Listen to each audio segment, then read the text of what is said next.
Good morning student. आज हम पाठ पढ़ेंगे आत्मकथ्य, जो जयशंकर प्रसाद जी द्वारा लिखा गया है। यह पाठ बहुत महत्वपूर्ण भी है।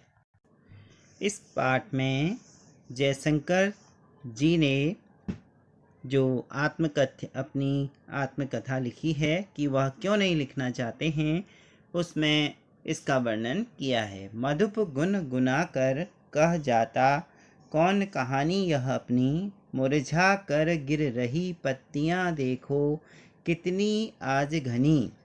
इस गंभीर अनंत नीलिमा में असंख्य जीवन इतिहास, यह लोग करते ही रहते हैं अपना व्यंग मलिन उपहास। तब भी कहते हो कह डालूं दुर्बलता अपनी बीती, तुम सुनकर सुख पाओगे देखोगे यह सागर रीति।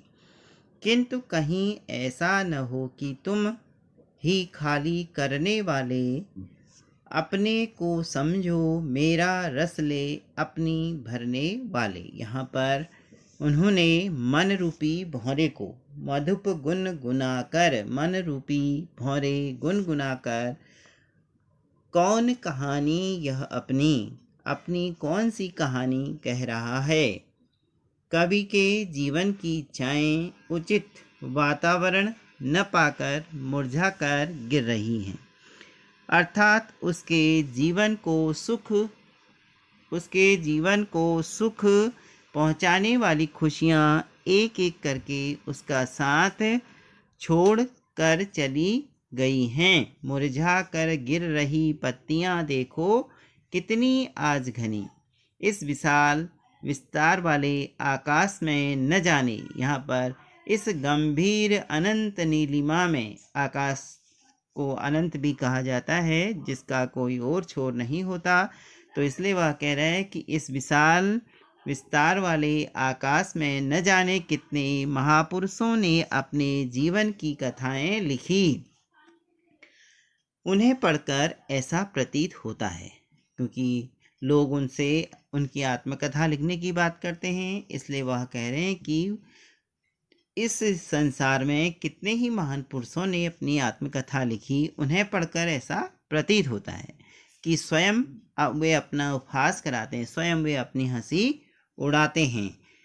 मेरा यह जीवन अनंत अभावों और बुराइयों से भरा पड़ा है, फिर भी मित्रों तुम मुझसे यह कहते हो कि मेरे जीवन में जो कमियां हैं, जो मेरे साथ घटित हुआ है, उसे मैं सबके सामने कह डालूं, अपनी आत्मकथा को मैं सबके सामने कह डालूं।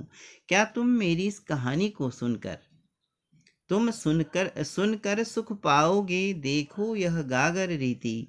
सुनकर सुख प्राप्त करोगे। मेरा मन तो खाली गागर के समान है। मेरे जीवन में कोई क्या है, कोई भाव नहीं है। कोई भाव न होने के कारण मेरा जीवन एक खाली गागर के समान है, खाली बर्तन के समान है। कहीं तुम्हारा मन भी तो मेरी तरह भावों से खाली नहीं, और तुम मेरे भावों द्वारा, जो मेरे मन में भाव हैं, उनके द्वारा अपने मन के खालीपन को भरना चाहते हो। वह कहना चाहते हैं कि ऐसा तो नहीं कि मेरे खाली जीवन को देखकर तुम सुख प्राप्त करना चाहते हो। मैं जब अपनी आत्मकथा लिखूंगा तो उसको पढ़कर तुम स्वयं खुश होना चाहते हो, क्योंकि तुम्हारा जीवन भी हो सकता है खाली पड़ा हो। दूसरा है, यह विडंबना अली सरलते तेरी हंसी उड़ाऊं मैं, भूलें अपनी या प्रवंचना औरों की दिखलाऊं मैं। उज्ज्वल गाथा कैसे गाऊं मधुर चांदनी रातों की, अरे खिलखिलाकर हंसते होने वाली उन बातों, मिला कहाँ वह सुख जिसका मैं स्वप्न देख कर जगा, आलिंगन में आते आते मुस्किया कर जो भाग गया। इसको ध्यानपूर्वक पढ़ें, यह बहुत इम्पोर्टेंट भी है, और इसे पढ़कर आप इसका जो भाव है स्वयं भी लिख सकते हैं। यह विडंबना अली सरलते तेरी हंसी उड़ाऊं मैं। कवि कहता है कि यह तो दुर्भाग्य की बात है कि सरल मन वाले की मैं हंसी उड़ाऊं। मैं तो अभी तक स्वयं दूसरों के स्वभाव को समझ नहीं पाया। भूलें अपनी प्रवंचना औरों को मैं दिखलाऊं। मैं समझ नहीं पाया हूँ मैं तुम्हारे सामने अपनी कमियाँ प्रकट करूँ या लोगों के छल कपटपूर्ण व्यवहार को एवं दुनिया से मुझे जो धोखे मिले हैं तुम्हें बताऊं। उज्ज्वल गाथा कैसे गाऊं मधुर चांदनी रातों की, अरे खिलखिलाकर हंसते होने वाली उन बातों की। वह कहते हैं कि मैं उन मधुर चांदनी रातों की उज्ज्वल गाथा को कैसे गाऊं जिसमें हंसते खिलखिलाते हुए वह अपनी प्रिया के साथ बातें करते थे, अर्थात उनकी प्रिया के साथ बातें होती थी। उन निजी क्षणों का वर्णन मैं कैसे कर सकता हूँ। उन क्षणों को लोगों को बताने की कोई आवश्यकता नहीं है। हंसते होने वाली उन बातों की मिला कहाँ वह सुख जिसका मैं स्वप्न देख कर जगा। कह रहा है कि उस क्षण को लोगों को बताने की आवश्यकता नहीं है।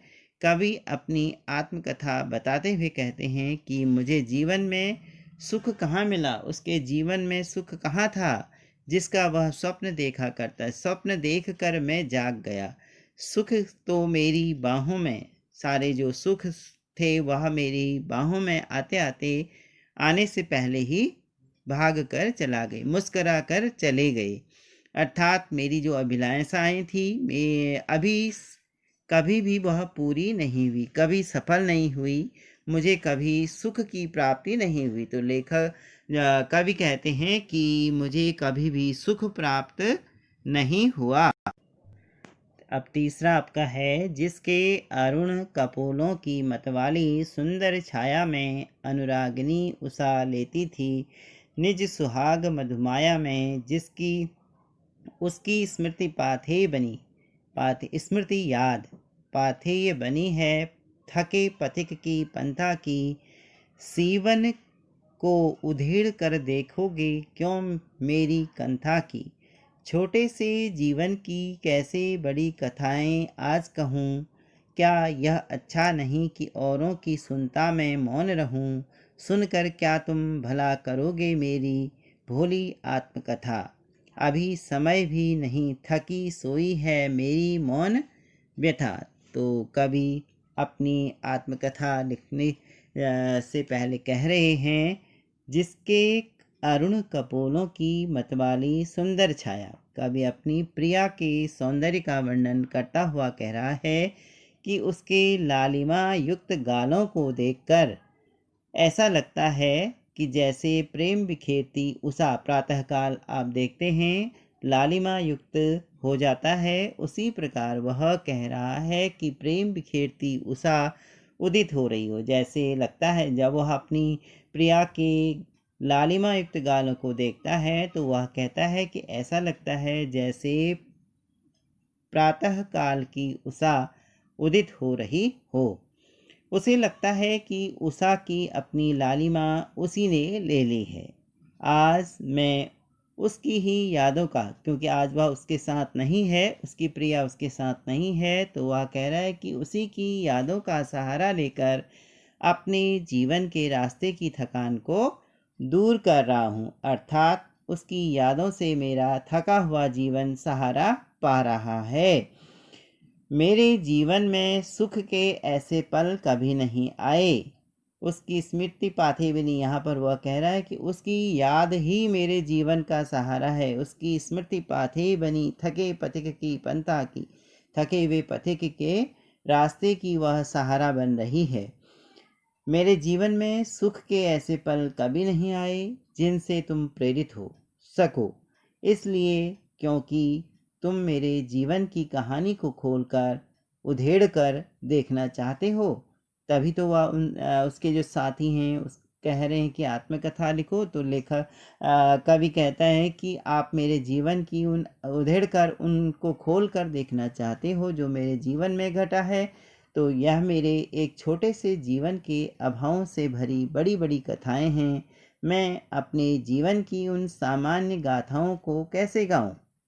वह कह रहा है छोटे से जीवन की कैसे बड़ी कथाएं आज कहूँ। मेरा जीवन जो छोटा जीवन है उसकी सामान्य जीवन में जो घटनाएं घटी उनको मैं कैसे कहूँ। मेरे लिए यही अच्छा है कि मैं दूसरे महान लोगों की कथाओं को सुनता रहूं। सुनकर क्या तुम भला करोगे मेरी भोली आत्मकथा। दूसरे महान लोगों की कथाएं सुनता रहूं कह रहा है, मैं अपनी आत्मकथा नहीं लिखना चाहता। भला तुम मेरी भोली आत्मकथा को सुनकर क्या प्रेरणा प्राप्त करोगे। मेरा दुख इस समय शांत है। भोली आत्मा यहाँ पर आया है कि सुनकर कथा तुम भला करोगे मेरी भोली आत्मा। अभी समय नहीं, थकी सोई है मेरी मौन व्यथा। मेरा दुख इस समय शांत है। वह अभी थक कर सोया है, थकी सोई, थक कर सोया है, इसलिए अभी आत्मकथा को लिखने का उचित समय नहीं है। अर्थात मैं अपनी आत्मकथा नहीं लिखना चाहता हूँ। मैं स्वयं उन महान लोगों की आत्मकथाओं को पढ़ना चाहता हूँ जिन्होंने अपनी आत्मकथा लिखी, क्योंकि मेरा जीवन अभावों से भरा पड़ा है, दुखों से भरा पड़ा है, इसलिए मैं अपनी आत्मकथा नहीं लिखना चाहता। सभी विद्यार्थी ध्यानपूर्वक इसे पढ़ेंगे और अर्थ को समझेंगे। धन्यवाद।